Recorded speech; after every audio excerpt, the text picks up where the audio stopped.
The most complete teams for the 2025 season on NFL.com. Fire about the list has the Eagles at 1 since they won the Super Bowl. That's fine. Then it's the Ravens, Lions, Chiefs at 4, Bills, Vikings, Bucks, Packers, 49ers, who might not even make the playoffs, and then the Broncos. Any issue with Baltimore being at number 2? I think maybe Drew will even agree with me, even though he's wearing his Ravens tie, probably his Ravens Jordans, and is a Ravens guy. This is outrageous. They have an awesome quarterback. Yeah. And, albeit old, awesome running back. Mm-hmm. I don't know that they're awesome or even very good anywhere else. Their kicker's gone. Their wide receiver room is in flux for the 10th straight year. They last year had, despite Ravens culture, the number 31 pass defense in the league. What about Baltimore screams complete? They scream super, led by 2 super duper stars at quarterback and running back. Not like this super well-rounded, complete, hard to find the whole team. That's why I'd be better off with a list that said they're the second most likely to win the Super Bowl. Because this is the year Lamar breaks through, then they're the second most complete team in the league. That's crazy. Well, look, I think the offensive line will be good. All right, it was top 10 last year. The defense was really good over the second half. So the assumption is that they're going to improve. Yeah. The receiving core, obviously. Like, I was thinking you were going to compare them to the Chiefs. The answer for second might be Detroit. Just, I do think the Chiefs are more complete than them. The Chiefs, I would say, look, obviously, Mahomes, you got the quarterback. Yes. But running back, you got, obviously, Baltimore. I would say the receiving core I would call it a wash. How? Because Xavier Worthy, look, I'm projecting him having a great year. He hasn't shown greatness, really. Like, has he shown that he's better than Zay Flowers? No, but Rashee Rice has. Yeah, but Rice was out basically all of last year, and then there's question, how is he going to play the whole season this year? Yes, Rice is supposed to be back full strength by, he's already with the issues. Well, you know what? I guess I don't know. See, so that's what I'm saying. So with Rashee, I think that's a question mark. Hollywood, yeah, okay, fine. I just think I could call the receivers maybe a wash. If you think the receivers are a wash, then we're just going to that's what I'm saying. Now, special teams you definitely give to the Chiefs, which could tip the scale for them, but I think it's pretty close with the Chiefs. So I don't look at Baltimore doesn't strike. I don't describe them as complete. I describe them as star-driven. And you know what I mean? And that's not. Do you see a weakness? Yeah, last year, the kicking game became a weakness. I think that their receiving core is a massive weakness. And I think the fact that they were there. Yeah, I think it's of all the offense. But see, I don't think they want a phenomenal receiver because that could lead them to passing more than they not utilizing. And they got great tight ends. Andrews obviously the drop. Yeah. But they got 2 good tight ends. The receiver core is good. Flowers is good. Bateman, if he can stay healthy, is good. Yeah. This is interesting. Because if this team is so bad and there was issues and, you don't believe in Zay Flowers, et cetera, Lamar Jackson was rated 92.6 as a passer. He threw for 4,172 yards. 41 passing touchdowns and 4 interceptions and a 66.7 completion percentage. If you think that the Ravens offense isn't that good, then wouldn't that mean that Lamar Jackson played out of his mind? And I know we're comparing last year into this year, but there's obviously a ton of overlap. I know there's some changes, but for the most part, the meat and potatoes are there offensively, at least. So I'm a little, I don't I don't understand. Then this would be one of the situations where, you'd have to then concede that Lamar Jackson is a better quarterback than Patrick Mahomes then at that point. Or Josh Allen or, any of these other quarterbacks, which I know Baltimore Ravens fans definitely think so, but I know Nick Wright doesn't think so. So I don't know. And you're saying star driven. I mean, this was a very complete team. Nick was calling out their pass rush and whatnot, and especially considering their culture, and I get it, and they got off to a rockier start, but I mean, PFF had them ranked 12th, which again, these rankings you have to kind of take with a grain of salt. I think these types of team rankings for PFF do not translate as well as some of the more individual stats, because you can definitely see a lot of random outliers with some teams. Maybe not exactly with this specific data point, but for some of the other ones, like the offensive rankings, overall rankings, it's not as cut and dry as I think it is when you're comparing individual players and whatnot, as well as because you can definitely go week to week. And for this, unfortunately, it only does total for the season as a whole. And because I wanted to be able to do from week 6 onward, but PFF unfortunately doesn't give you the ability to do that from when you're looking at the teams as a whole. But the defense was obviously nowhere near as good as it was in the beginning of the season. The defense was significantly better later in the season when they made concrete moves. I mean, they were 9th in points allowed. And then even if we just, go game by game, I mean, listen, they're giving up 20, 23, 28, 35, 41, 30, 41, 41. But then from week 11 onward, 16 points. 18 points, 23 points, 24, 14, 17. I think I read the wrong column before. They were giving up 38 points, 31 points, 29, 34. But then from week 11, it was 18, 23, 24, 14, 17. Don't even count the Texans because they were falling apart, but, whatever. Cleveland 10. I mean, so their defense completely turned around in the second half of the season. Completely. It's funny to see how Nick has changed his views, because 10 months ago, I did a video where they listed the top 10 roster, something similar to this. And this is what Nick had to say. Let's take a listen.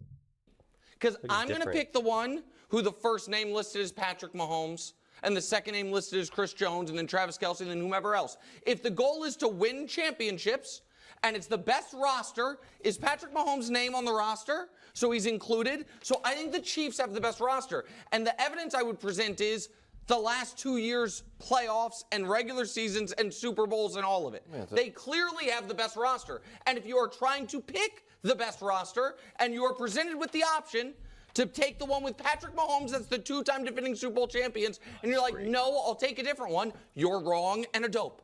That's all. That's all. I don't Wilds, Wilds, I like Bucky. It's a bad take. Wilds, what roster would you like? So, yeah. The whole point is, and I'm not going to play the whole segment, but his whole thing is Patrick Mahomes, because of Patrick Mahomes, because of the quarterback, because of how amazing and great Patrick Mahomes is, the better roster is because of Patrick Mahomes. That's what it really gets boiled down to. And now fast forward to this year, this season, this offseason, however we're kind of defining it, Lamar Jackson has an unbelievable year, balls out, plays great, was without a shadow of a doubt, a better quarterback than none other than Patrick Mahomes. Better than Jared Goff, better than lots of these quarterbacks out there. MVP candidate. Some people think that he should have won the MVP. We don't have to get into the whole aspect of that. Just leave that to the side. But still clearly an unbelievable year. And yet you have problems that the Baltimore Ravens are listed to, though, then? How does it make sense? How does that make sense? I mean, it's his whole thesis was reduced down to, well, Patrick Mahomes is the best quarterback, therefore any team with Patrick Mahomes means that you have the best roster. And he goes more and more. I'm not going to go through that entire old clip again. But it's just funny because you're saying, like, I don't know. It's funny to me, honestly. I don't see how you could have a problem with this necessarily. The Ravens are obviously a great team. They obviously have a great roster. I think, again, last season they were like a top team with the most like Pro Bowlers and All Pros. And again, I know last season is not this season. But I don't know, especially because we're talking about the roster. We're not talking about coaching staff. We're not talking about any of that. We're just talking about the dudes on the field. They obviously got a lot of dogs. As Tom Brady called them, they are a sleeping giant. And my whole thing is, well, but why are they sleeping? A team that great like the Ravens should never be sleeping. And he was saying, and Tom Brady was saying that because of the players. And quite frankly, if you're saying, why is this team asleep? It would be because you're going to blame coaching, right? Like that's what you're going to blame. Like if coaching can't awaken a giant, well, then what good is coaching? So again, that's why this is complete roster. We're not looking at coaching staffs here. We're not comparing Harbaugh to Andy Reid or, whatever. Because the Lions have 2 new coordinators. No one knows any type of success that those coordinators can have.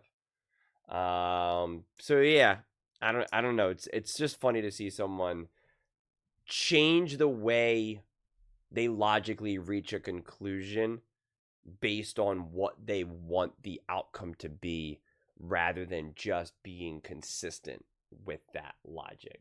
And it's funny because since the Kansas City Chiefs got rocked in the Super Bowl, he can't put up a big stink about Mahomes, because he can say, well, they're the defending champions, and he's like, what would he say? I still think the Chiefs have the best roster, even though they got humiliated by the Philadelphia Eagles, right? Like you really like, it's like, that's why your consistency, that your logic you almost have to change your logic a little bit, because like you would look foolish when we know without a shadow of a doubt he really does want to say the Chiefs have the best team and the best roster. He just knows it. He just can't necessarily say that right now. He was trying to be like, I think the Ravens, the Chiefs are better than the Ravens or and whatnot. He couldn't say the Eagles because it would look silly. But a couple months ago when he was doing his like way too early rankings or whatever, like he put the Eagles at top, but he pretty much conceded that it was like, he kind of has to.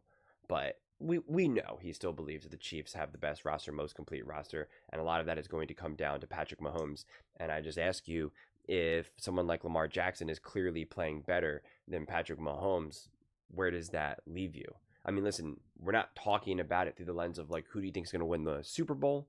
Who do you think is going to play better in the AFC Championship game? Yeah, I mean, you're not saying that. And not to mention, considering how Patrick Mahomes has played in some of these big games recently, there's no guarantee that he's going to play great. Not at all. I mean, you could make the real argument. First off, without a shadow of a doubt, Lamar Jackson played better against the Eagles than Patrick Mahomes did. They both played the Eagles last year. Even in the playoffs, you could say that Lamar Jackson played better in the playoffs. Yeah, he didn't get as far. That's fine. But he actually statistically was better than Patrick Mahomes. And even PFF bears that out. I mean, Lamar Jackson and Jalen Hurts were the top 2 quarterbacks. I mean, it's a little tough because they obviously all played at different, they Jalen Hurts had to play what it ended up being 4 games, right? 3 playoffs in the Super Bowl. So it's obviously different. But yeah, I mean, Patrick Mahomes was the 9th ranked. Josh Allen 6th. Joe Burrow not even there. Herbert 10th. Jordan Love, Jared Goff. So if we want to talk about Lamar, if we want to use Lamar Jackson's lack of playoff success compared to some of these other quarterbacks, I don't know if you can necessarily say that. He had 4 touchdowns, 1 interception, 73.9 completion percentage, 429 yards in 2 games. It's not even counting his rushing sets, 5 big time throws. Jalen Hurts had 8, but played obviously more games. Lamar Jackson had a higher big-time throw percentage. Only 2 turnover-worthy plays. I mean, and when you do the adjusted completion percentage, Russell Wilson would have had 91, but Lamar Jackson 2. Passer rating 122. He had the highest passer rating in all of the playoffs. Again, the biggest thing against Lamar Jackson is that his team obviously did not win, so he didn't get as far. I get that. And then you can be like, well, hey, are we talking about the team? Yes, but that's coach. Again, now we're going to start to factor in coaching. And that's not what this is saying. The roster is specifically the roster. I mean, that's the rules we're playing by right now. We know when NFL.com is talking about their complete teams, they're talking about the players. They're not incorporating coaching staffs. So, yeah, man, you got to be consistent. You got to be consistent. But those are just my thoughts. I'd absolutely love to hear yours. What do you guys all think about the Baltimore Ravens? Do you have a big problem with them being the top 2, second best roster, second most complete team? Let me know in the comments below. I read every single comment. It's whether you agree with me or disagree with me. Either way, let's get in some discussions. Let's get in some fights. But ultimately, let's just have some fun. And please do consider subscribing. We are building an amazing community here, and I absolutely love to see you part of it. I want to build something that we all genuinely feel connected to. Something that we're really excited to be part of. I think we're on our way to doing it. And please don't forget to give this video a thumbs up, as it really does help with the visibility and the algorithm. Thank you so much. See you next time.